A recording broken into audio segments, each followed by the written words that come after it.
அத்தியாயம் 46. விஜயாலயன் சிந்தனை. உறையூர் அரண்மனை மந்திராலோசனை அறைக்கு அடுத்திருந்த தனது அந்தரங்க அறைக்கு சென்றதும் அங்கிருந்த பஞ்சனையில் நன்றாக சாய்ந்து கொண்டு தீவிர சிந்தனையில் இறங்கினான் விஜயாலயன்.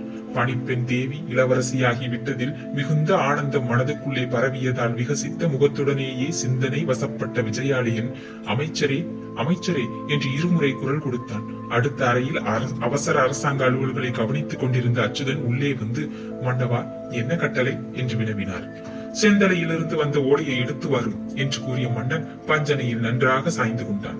அமைச்சர் தனது இடுப்பிலேயே அந்த ஓலையை வைத்திருந்ததால் அதை எடுத்து வர எங்கும் போக அவசியமில்லாதிருந்தது.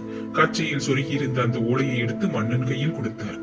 கண்ணழகியை இங்கு வரச் சொல்லும் என்று மன்னன் இரண்டாவது கட்டளையை இட்டான். அச்சுதர் சிறிது யோசித்தார். இளவரசியார் அந்த புறத்தில் இருக்கிறார் என்று சுட்டி காட்டினார்.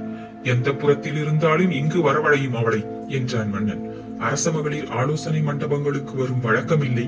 அமைச்சர் இதை சற்று அழுத்தமாகவே சொன்னார். அரசன் நகைத்தான் அச்சுதரை நோக்கி. அந்த வழக்கம் இன்று மாறுகிறது என்று சொன்னான். அரசன் பிடிவாதம் அமைச்சருக்கு தெரிந்திருந்ததால் அவர் மேற்கொண்டு ஏதும் பேசாமல் இளவரசியை அழைத்து வர தாமே சென்றார். சிறிது நேரத்தில் இளவரசியுடன் திரும்பிய அமைச்சர், மன்னவா, இளவரசியார் வந்திருக்கிறார்கள் என்றார். அதுவரை சிந்தனையில் மூடியிருந்த கண்களை திறந்து விஜயாலயன் தனது கையில் இருந்த ஓலையை எடுத்து, கண்ணழகி, இதை பார் என்று அவள் கையில் ஓலையை திணித்தான். ஓலையை படித்த கண்ணழகியின் முகத்தில் பெரும் குழப்பம் தெரிந்தது.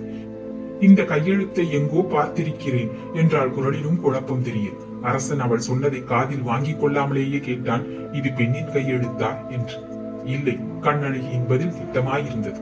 அடியில் தேவியின் கையொப்பம் இருக்கிறது என்று சுட்டி காட்டினான் விஜயாலயன்.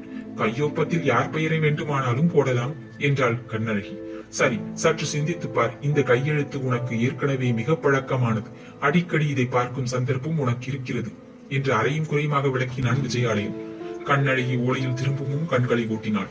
திடீரென அவள் முகத்தில் எள்ளும் கொள்ளும் வெடித்தன. தந்தையே, புரிகிறது, எனக்கு வெட்ட வெளிச்சமாக புரிகிறது என்றால் சினம் குரலில் பெரிதாக ஒலித்து. இந்த கையெழுத்துக்குடையவன் இடும் கட்டளைகளுக்கெல்லாம் அடியில் நீ கையொப்பமிட்டிருக்கிறாய் முன்பு என்று சுட்டிக்காட்டிய மன்னன் பஞ்சனையில் சாய்ந்த நிலையிலிருந்து எழுந்து உட்கார்ந்தான். இளவரசி தலையை இருமுறை ஆட்டி, ஆம் தந்தையே, ஆம் என்றாள். அவர்கள் இருவர் உரையாடலில் இருந்தும் ஏதும் புரிந்து கொள்ள முடியாத அச்சுத பேரறையர், அமைச்சரும் உங்கள் ரகசியத்தில் கலந்து கொள்வது தவறாகாது என்று உணர்த்தினார் மன்னனையும் அவர் மகளையும் நோக்கி. விஜயாலயன் மந்திரியை ஏறெடுத்து நோக்கினான். இதில் ரகசியத்துக்கு இடம் ஏதும் இல்லை. இந்த ஓலையை எழுதியவன் இளையவேல் என்று ஒரு வெடியை எடுத்து அச்சுதர் மீது வீசினான். அச்சுதர் பிரமிப்பில் ஆழ்ந்தார். அவன் கையெழுத்து எனக்கு நன்றாக தெரியுமே. கரூரில் அவன் சேரர் படைத்தலைவனாயிருந்த போது பல உத்தரவுகளை எனக்கே அனுப்பி இருக்கிறானே என்று கூறிவிட்டு இளவரசியிடம் இருந்த ஓலையை வாங்கி மீண்டும் பார்த்தார். ஆம் ஆம், சந்தேகமில்லை, அந்த அயோக்கியன் கையெழுத்துதான் என்றார் கோபத்துடன். என்ன துணிச்சல் அவனுக்கு இத்தகைய ஓலையை நமக்கு அனுப்ப என்று சீரவும் செய்தார். மன்னவா, இந்த ஓலை அவன் எழுதியது என்று தங்களுக்கு எப்படி தெரிந்தது என்றும் கேட்டார். மன்னவன் இதழ்களில் புன்முறுவல் அரும்பிற்று.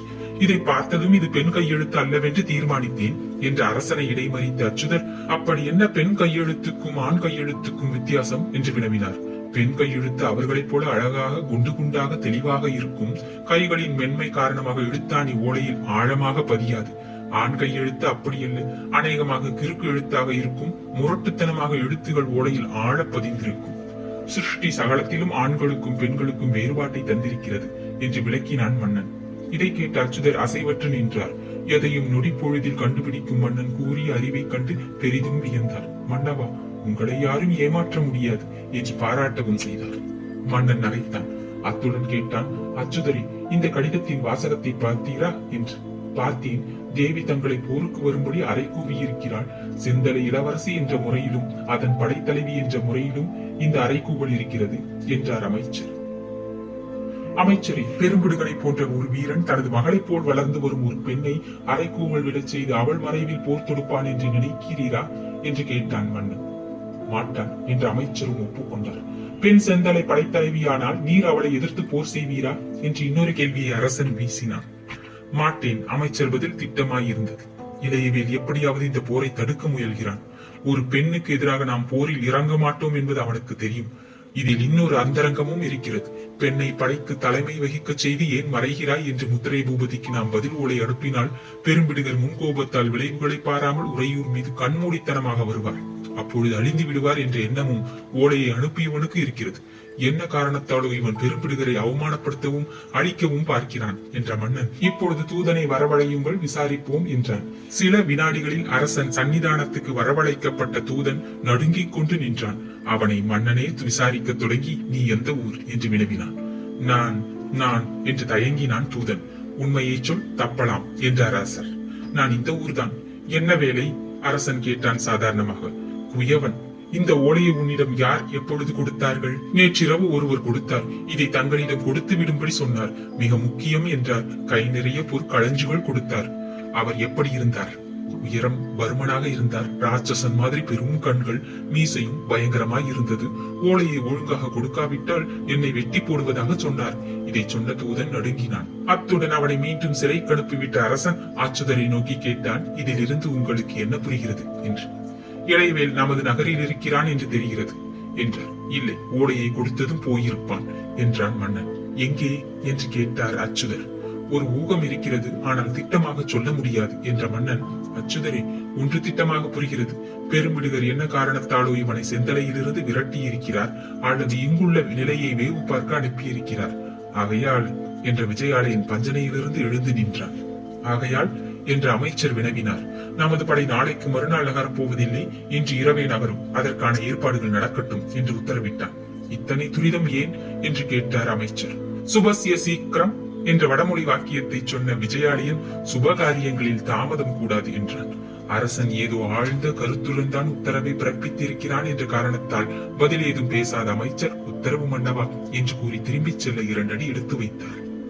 இன்னும் ஒரு விஷயம் என்றான் மன்னன். சற்றே திருப்பி அரசனை நோக்கி அச்சுதர், என்ன மன்னவா என்று கேட்டார். நீர் உறையூரில் என்ன செய்ய போகிறீர் என்று வினவினான் மன்னன். இதென்ன கேள்வி மன்னவா? அரசாங்க அலுவல்கள் இல்லையா? போருடன் எல்லாம் முடிந்து விடுகிறதா என்று அச்சுதர் கேட்டார். அரசன் புன்முறுவல் கொண்டான். அன்றாட அரசியல் விவகாரங்களை கவனிக்க மற்ற அமைச்சர்கள் இருக்கிறார்கள் என்று சொன்னான் புன்முறுவலினூடே. அப்படியானால் என்னை என்ன செய்ய சொல்கிறீர்கள் என்று அமைச்சர் விழித்தார். நீங்கள் கருவூருக்கு செல்லுங்கள், கண்ணழகியையும் அழைத்துச் செல்லுங்கள் என்று கூறினான் மன்னன். ஏன் மன்னவா? அதிர்ச்சியுடன் கேட்டார் அமைச்சர். கரூர் கண்ணழகிக்கு மிகவும் பிடிக்கும். அதுவும் அங்குள்ள செண்பகப்பூவில் அவளுக்குள்ள ஆசை சொல்லி முடியாது. தவிர தை மாதமும் வருகிறது, நாக பூஜையும் செய்யலாம் என்ற மன்னன். இல்லையா கண்ணழகி என்று மகளை நோக்கி கேட்டான். விஜயாலயன் காட்டிய காரணங்களில் அமைச்சருக்கும் திருப்தி இல்லை, மகளுக்கும் திருப்தி இல்லை. தங்கள் உத்தரவு என்றார் அச்சுதர். கண்ணழகி காரணமின்றி தலையசைத்தாள். அவள் விழிகளில் சிந்தனை நிரம்பி கிடந்தது. விஜயாலயன் சிந்தனை ஓட்டம் இருவருக்குமே விளங்கவில்லை. அத்தியாயம் 46 நிறைவுற்றது. நன்றி, வணக்கம்.